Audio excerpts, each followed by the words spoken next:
Hello friends, स्वागत है आप सभी का आपका अपना यूट्यूब चैनल ब्रेन बूस्टर में। तो फ्रेंड्स, यहाँ पे हम बात करने वाले हैं जो मोदी कैबिनेट मंत्रिमंडल है इसके बारे में, जो कि करंट अफेयर भी है में पूछे जाने की ज़्यादा संभावना होती है। और यहाँ पे जीके और जीएस की क्वेश्चंस भी हैं, और एक वीक की जो करंट अफेयर्स है, वीकली करंट अफेयर हम कह सकते हैं, वो भी इसमें इंक्लूड हुआ है। तो फ्रेंड्स, कुछ क्वेश्चंस इसमें हैं जो कि आप सभी को कमेंट बॉक्स में बताना है, और कुछ क्वेश्चंस हैं जो कि हम आपको अच्छे से डिटेल में समझाने की पूरी कोशिश करेंगे।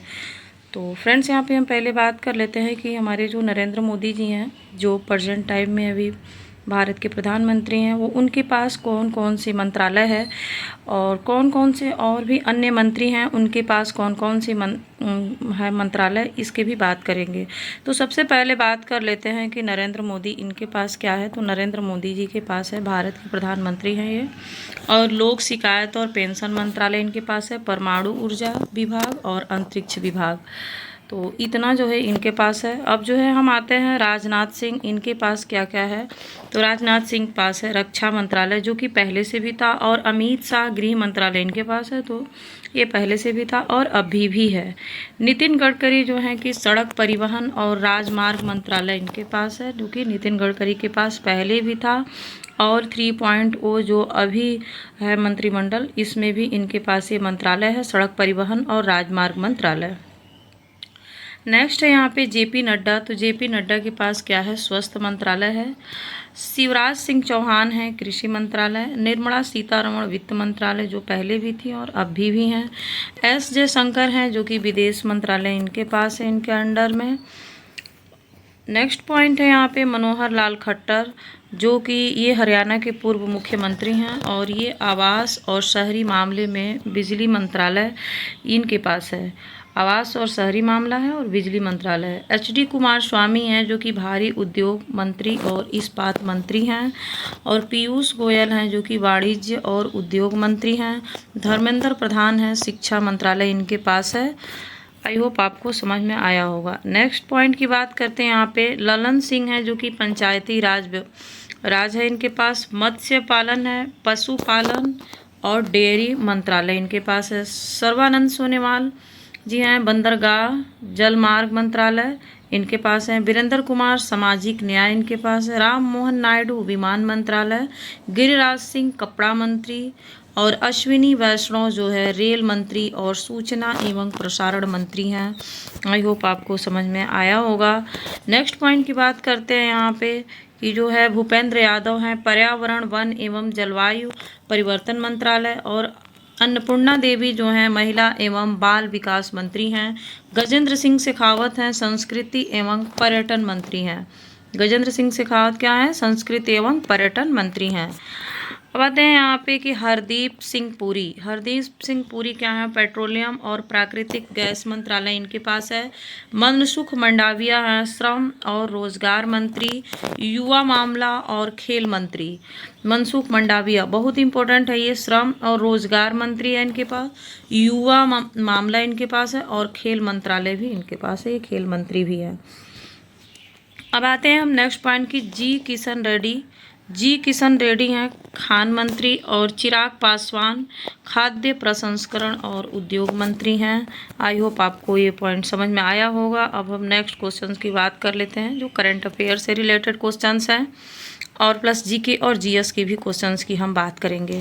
10वीं ब्रिक्स संसदीय मंच कहाँ प्रारंभ होगा, नई दिल्ली में, शंघाई में, सेंट पीटर्सबर्ग में, टोक्यो में। तो पहले यहाँ पे जान जाते हैं कि जो ब्रिक्स में है, इसमें कितने पहले कंट्री थे। तो ब्राज़ील था, रसिया था, इंडिया, चीन, साउथ अफ्रीका। तो यहाँ पे इतने सारे कंट्री थे, 5 कंट्री। लेकिन अब इसमें क्या हुआ है कि 5 देश और शामिल हो गया है इसमें, ब्रिक्स में। तो ज़्यादा इम्पोर्टेंट है, क्योंकि इसमें देश का नाम भी पूछा जा सकता है कि ब्रिक्स में अभी हाल ही में कौन सी देश जो है शामिल हुई है। तो इसलिए क्वेश्चन बहुत इंपॉर्टेंट है। मिस्र है, ईरान है, सऊदी अरब, यूएई, इथोपिया, ये 5 कंट्री अभी नई हाल ही में शामिल हुई है ब्रिक्स के सदस्य में। 2024 में ये रूस के जो सेंट पीटर्सबर्ग शहर है उसमें हुआ था इसका।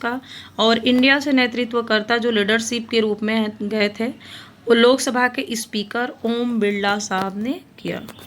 नेक्स्ट पॉइंट की हम बात कर लेते हैं फ्रेंड्स। नेक्स्ट क्वेश्चन है यहाँ पे, हाल ही में 58वें ज्ञानपीठ पुरस्कार से किसे सम्मानित करने का घोषणा हुआ है? गीतकार गुलजार, जगत गुरु रामभद्राचार्य, ए और बी दोनों, उपरोक्त में से सभी। तो फ्रेंड्स, सबसे पहले हम ये बात कर लेते हैं कि जो ज्ञानपीठ पुरस्कार है वो किस में मिलता है, तो साहित्य में मिलता है ये। और ये संविधान की जो 8वीं अनुसूची में जो 22 भाषाओं का उल्लेख है, इनमें से किसी भी भाषा में, किसी भी कोई 1-2 भाषा हो या किसी भी भाषा है जो 22 भाषाओं का हमारे 8वीं अनुसूची में उल्लेख है संविधान की, उसमें किसी भी भाषा में ज्ञानपीठ पुरस्कार मिल सकता है। तो यहाँ पे हम बात कर लेते हैं कि यह साहित्य में मिलता है और यह गीतकार गुलजार को मिला है। यह उर्दू के बहुत बड़े शायर रहे हैं। और जगत गुरु रामभद्राचार्य को भी मिला है, जो कि संस्कृत के विद्वान और बहुत बड़े धर्मगुरु भी हैं। तो फ्रेंड्स, आई होप आपको ये क्वेश्चन समझ में आया होगा और इसका आंसर जो है यहाँ पे हो जाएगा गीतकार गुलजार और जगत गुरु रामभद्राचार्य। ए और B, option number C is the correct answer होगा। ए और बी यहाँ पे दोनों सही है। नेक्स्ट क्वेश्चंस की बात करते हैं। यहाँ पे निम्न में से कौन सी नदी गोदावरी की सहायक नदी है? तो यहाँ पे ऑप्शन नंबर है तुंगभद्रा, हेमवती, बराकर, इंद्रावती। तो इसके बारे में हम सबसे पहले बात कर लेते हैं कि दक्षिण की नदियां हैं। तो इसमें गोदावरी नदी का जो उद्गम स्थान है वो नासिक के पास त्रिमंकम की पहाड़ी है, वहाँ से निकलती है। और यहीं पर से और नदियां निकलती है, जो कि कृष्णा नदी है। वो कृष्णा नदी निकलती है महाबलेश्वर से, निकलती है महाराष्ट्र से। उसके बाद से हम जो दक्षिण की और नदियां हैं, ब्रह्मगिरी कर्नाटक से कावेरी नदी निकलती है। और गोदावरी की सहायक नदियां जो हैं, यहाँ पे पूछा है क्वेश्चंस में कि गोदावरी की सहायक नदियां कौन कौन सी हैं। तो ये बहुत इंपॉर्टेंट है, ये अक्सर क्वेश्चंस यहाँ से बनता रहता है, कहीं से भी कोई भी एग्जाम हो यहाँ से क्वेश्चन पुटअप होते हैं। तो इंद्रावती, पेन गंगा, वैन गंगा, प्राणहिता, मजीरा, प्रवरा, ये सभी क्या हैं? गोदावरी की सहायक नदी हैं। तो यहाँ पे हम दक्षिण की नदियों की बात कर रहे थे कि जो गोदावरी नदी है वो दक्षिण की नदियाँ हैं। और यहाँ पे कृष्णा नदी है और कावेरी नदी है। तो गोदावरी, कृष्णा और कावेरी, हम 3 नदियों की इसमें बात किए थे फ्रेंड। जो कि गोदावरी नदी कहाँ से निकलती है? नासिक के पास से, त्रियंबकम की पहाड़ी से निकलती है। और कृष्णा नदी महाबलेश्वर से निकलती है, महाराष्ट्र से। और कर्नाटक से, ब्रह्मगिरी कर्नाटक से कावेरी नदी निकलती है। आई होप आपको समझ में आया होगा ये क्वेश्चंस। और ये जो हमारी गोदावरी नदी है इसकी सहायक नदियां हैं इंद्रावती, पेन गंगा, वेन गंगा, प्राणहिता, मजीरा, प्रवरा, और ये सभी क्या हैं? गोदावरी नदी की सहायक नदी हैं। नेक्स्ट क्वेश्चंस की बात कर लेते हैं यहाँ पे कि भारत में किस पंचवर्षीय योजना से अपनी औद्योगिकरण की यात्रा शुरू किया? यहाँ पे पहली पंचवर्षीय योजना, दूसरी पंचवर्षीय योजना, 5वीं पंचवर्षीय योजना और 12वीं पंचवर्षीय योजना। तो यहाँ पे हम इसके पहले बात कर लेते हैं कि पहली पंचवर्षीय योजना 1951 से 56 तक चला। इसमें कि सबसे ज़्यादा किस पे बल दिया गया था? कृषि पर बल दिया गया था। और इसका पूछता है कि इसका मॉडल है हेमर डोमर मॉडल बोलते हैं इसको, कि जो पहला पंचवर्षीय योजना है इसका मॉडल था हेमर डोमर मॉडल। और दूसरी पंचवर्षीय योजना 1956 से लेकर के 61 तक चला और इसका मॉडल महालनोबिस था। और भारी उद्योग पर बल दिया गया। इसी में 3 लौह इस्पात शुरू हुए थे दूसरी पंचवर्षीय योजना में, जो 1956 से 1961 तक चला था, जिसमें पहला राउरकेला था, दूसरा दुर्गापुर, तीसरा भिलाई।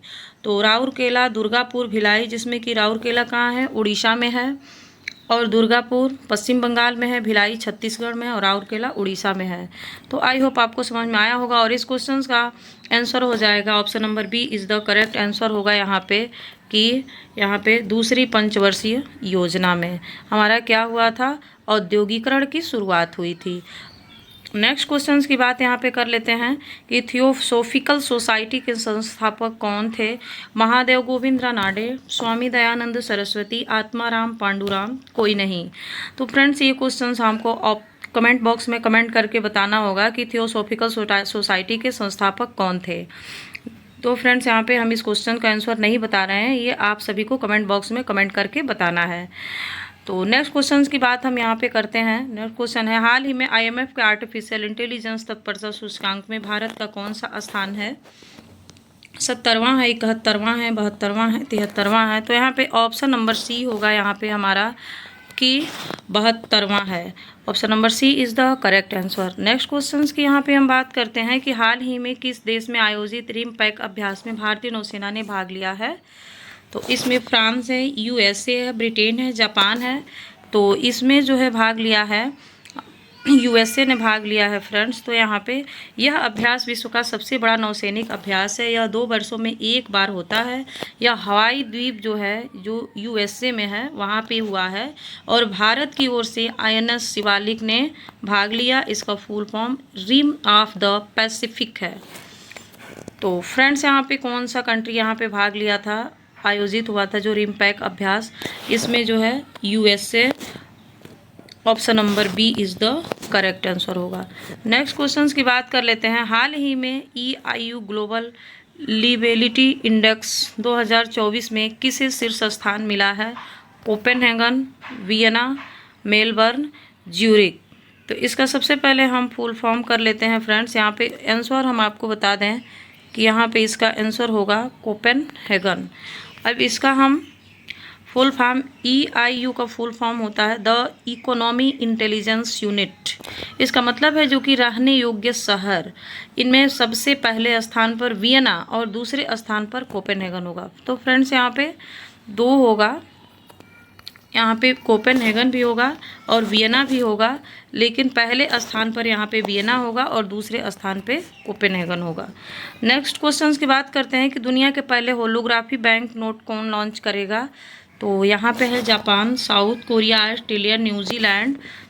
तो फ्रेंड्स यहाँ पे जो होलोग्राफी का मतलब पहले समझ लेते हैं कि होलोग्राफी का मतलब होता है 3D इमेज।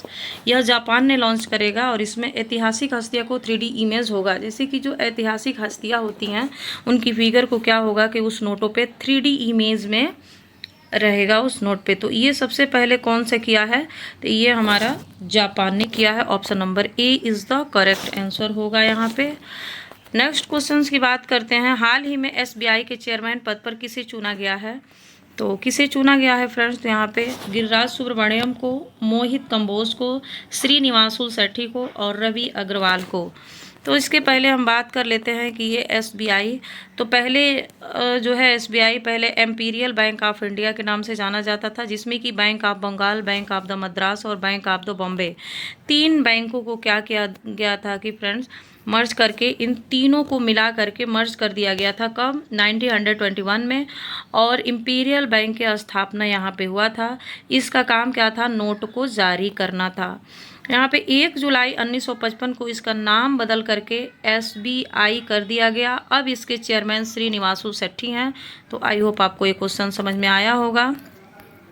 तो यहाँ पे हमारा जो आंसर होगा यहाँ पे कि Srinivasu Sethi, option number C is the correct answer होगा। नेक्स्ट क्वेश्चन के यहाँ पे हम बात कर लेते हैं कि प्रतिवर्ष गुड एंड सर्विस टैक्स दिवस भारत में कब मनाया जाता है?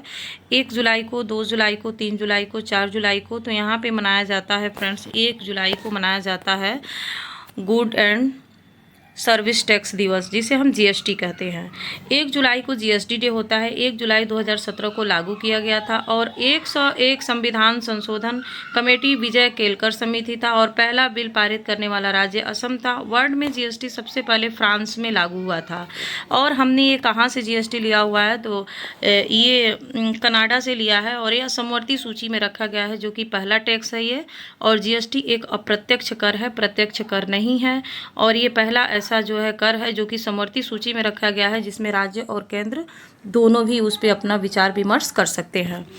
तो आई होप मेरी वीडियो अच्छी लगी फ्रेंड्स। तो लाइक करें, शेयर करें, सब्सक्राइब करें, ज़्यादा से ज़्यादा शेयर करें फ्रेंड्स। ऐसे ही हम वीडियो अच्छे अच्छे क्वेश्चंस को कंटेंट लाने की अत्यधिक प्रयास करेंगे। तो हमारी वीडियो को लाइक करें। Thanks for watching my video.